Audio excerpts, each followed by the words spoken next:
Oi pessoal, tudo bem? Aqui é o professor Leandro, tá?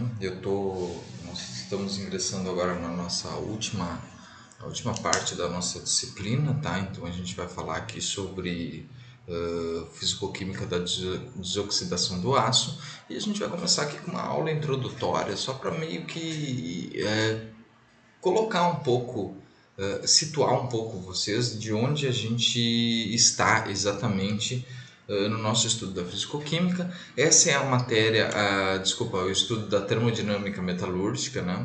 A parte 2 da disciplina, então é o estudo da fisicoquímica da desoxidação do aço, né?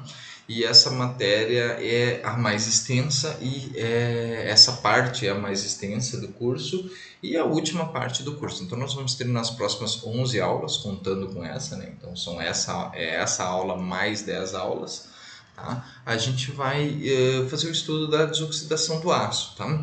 Então, eu imagino que vocês saibam o que exatamente é o fluxo de produção do aço, porque vocês já viram em algumas disciplinas aí no curso de vocês, né? Então a gente tem lá no início do processo de produção do aço, a gente tem como matéria-prima os nossos óxidos de ferro, tá? Então a gente tem o Fe3O4, o Fe2O3 como matéria-prima. E a gente passa por uma gama de processos, né?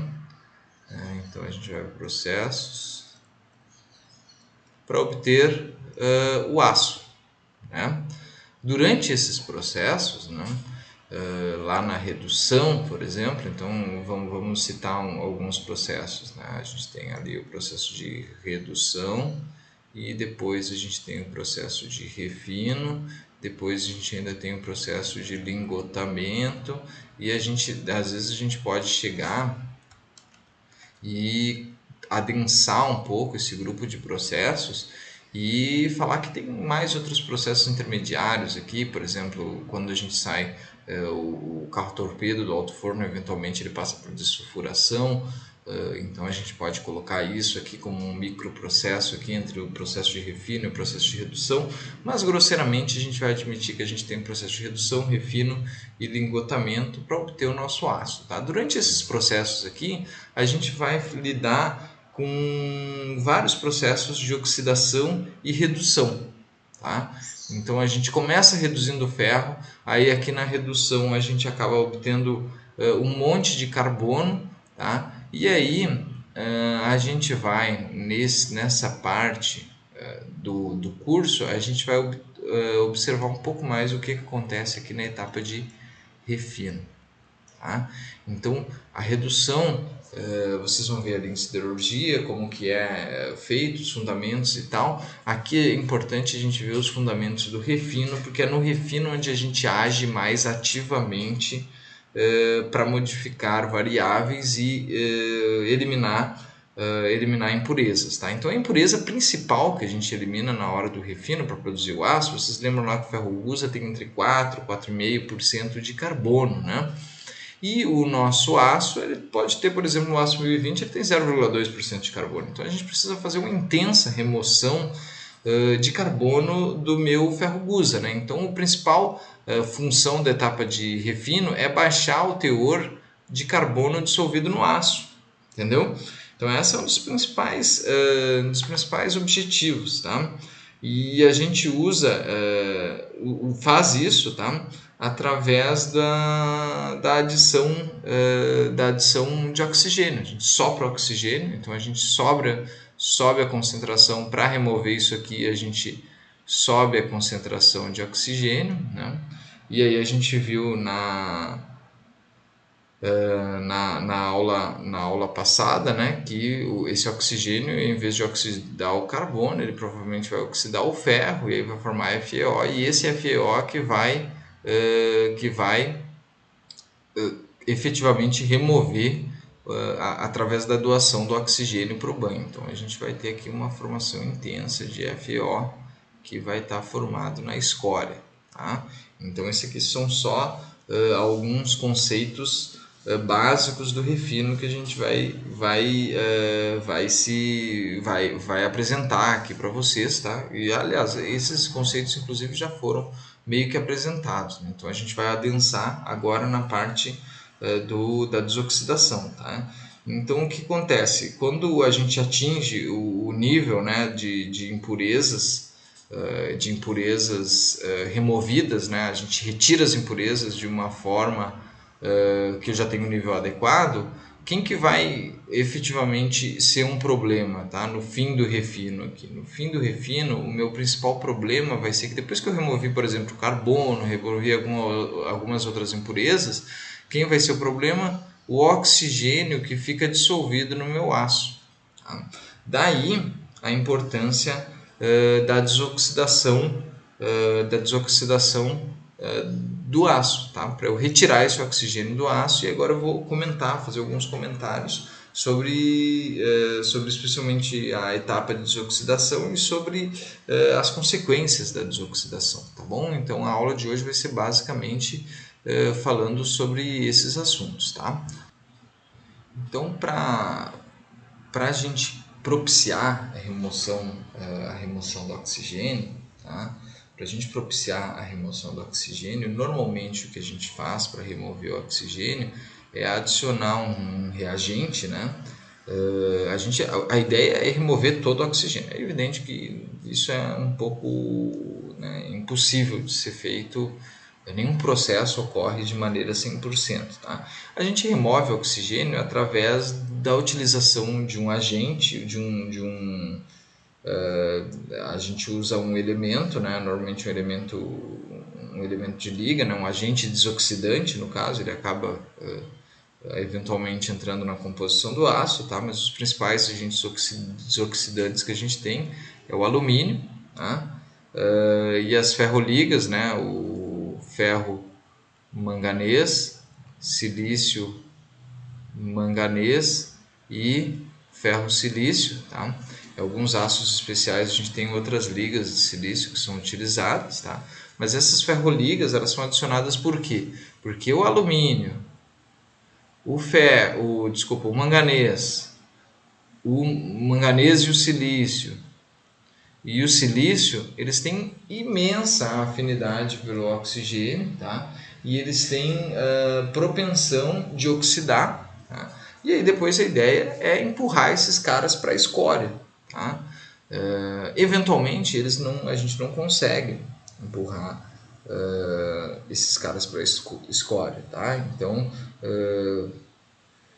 é importante, esses elementos eles são adicionados então com o intuito de reagir com oxigênio e retirar o oxigênio. A gente tem duas prioridades aqui. A primeira coisa é não deixar o oxigênio livre, porque se o oxigênio ficar livre ele vai formar bolhas por aquela queda de solubilidade que a gente viu lá na parte dos gases, né? Ele vai acabar formando bolhas e essas bolhas são indesejáveis, tá? Então o intuito inicial é tirar o oxigênio dissolvido. A segunda coisa, que é também importante, é tentar fazer com que esse oxigênio vá parar na escória, tá? Se a gente não consegue remover esses depois da formação, né? A gente tem aqui a formação de Al2O3, a gente tem a formação de MnO, a gente tem a formação aqui de SiO2 e MnO, e aqui a gente tem a formação de SiO2. Se a gente não consegue remover esses caras por meio de uma escória, tá? A gente acaba formando uma inclusão. Esses caras vão chegar lá no aço, né? A gente tem aqui um grão de aço, tá? Então, vamos fazer aqui que tem os grãos vizinhos de aço aqui, tá? Esses caras vão formar uma inclusão aqui, tá? Então, uma inclusão aqui de Al2O3, tá? A inclusão ela é um pouco indesejada, tá? Quer dizer, é melhor que um defeito causado pelo oxigênio que está dissolvido, né, com aquela queda de solubilidade, mas ela é indesejada. Normalmente a qualidade do aço ele está muito ligado à quantidade de inclusões não metálicas, tá? Então, só para lembrar, embora tenha um metal aqui, a gente tem um não metal, né? Isso aqui é um óxido, isso aqui é um óxido, isso aqui é um óxido, isso aqui é um óxido, isso aqui também é um óxido, tá? Então, são todos óxidos, então são inclusões, quando eles formam inclusões no metal, são inclusões não metálicas. Então, é fundamental que a gente evite ao máximo. Então, os processos de desoxidação que a gente vai estudar aqui, a fisicoquímica da desoxidação, ela é importante porque ela vai determinar a qualidade do aço. A gente vai tentar aqui ao máximo empurrar todos esses caras aqui, ó, a gente quer mandar eles tudo para a escória, entendeu? Então a gente quer ao máximo mandar eles para escória. Tá? Entretanto, nem sempre vai ser possível, né? E aí a gente vai aprender também quais são as variáveis que impactam nesses fatores aí, tá? Que mais que é importante aqui? Tá? Bom, eu já falei aqui que a quantidade de inclusões no aço é determinante para a qualidade, né? Para a qualidade do meu aço, tá? O principal objetivo é remover esses produtos da desoxidação, né? Na forma de pela escória, né? E se eles não e, e se a gente não conseguir, eles vão virar inclusões não metálicas, tá? E ali, além disso, a gente vai aprender um pouco que essas inclusões que formam aqui, que eu falei para vocês aqui, elas têm diferentes graus de dificuldade da gente remover do aço. A gente vai aprender também que variáveis impactam nessa dificuldade que a gente tem de remover inclusões do aço, tá? Então, por isso, é bastante importante que a gente estude a fisicoquímica da desoxidação do aço, e é por isso que hoje vocês vão estudar bastante isso aqui, tá bom? E, tem mais outras coisas que eu vou falar para vocês hoje, que é finalizar dizendo para vocês que a gente nunca consegue evitar totalmente as inclusões no aço, tá? Então é importante a gente ter em mente que cada aço tem uma aplicação e as inclusões e os limites de inclusões são variados, tá? Porque é evidente que, por exemplo, aços que a gente vai usar numa chapa de navio, ou em reatores nucleares, ou brocas, ou então lâminas de barbear, ou coisas que a gente usa, utensílios domésticos, eles têm diferentes limites, né? É óbvio que um aço utilizado numa chapa de navio, a falha desse aço eventualmente é muito mais danosa do que se o aço do garfo de vocês, ou sei lá, o aço da lâmina de barbear de vocês tenha problema, entendeu? É bastante diferente a necessidade. Então, normalmente, o grau de limpeza do aço, porque isso também está muito aliado ao custo, né? Ele é dependente da aplicação que a gente vai dar para o nosso aço. Tá? Então, é basicamente isso que eu tinha que falar para vocês hoje. Tá? É mais uma aula, como o próprio nome já diz, uma aula introdutória para vocês saberem a importância da fisicoquímica do aço, tá? E a técnica que a gente faz que a gente vai, a principal uso, né, a técnica, a gente vai ver aqui o comportamento desses desoxidantes, o que rege a oxidação deles e como que a gente faz para tentar se livrar deles através da escória. Tá? Então aí a gente vai começar progressivamente a ver detalhadamente cada uma dessas coisas que eu acabei falando para vocês na aula de hoje como introdutória, tá? Só situando vocês no assunto, tá bom? Então a gente vai finalizar a nossa aula por aqui, espero que todos tenham entendido os conceitos da aula de hoje e estejam aptos a fazer o exercício da aula, tá? Se vocês tiverem algum problema, não hesitem em me perguntar, né? Eu estou aqui também para solucionar dúvidas de vocês, tá? E a gente se fala na próxima aula, tá bom? Tchau, tchau e até mais.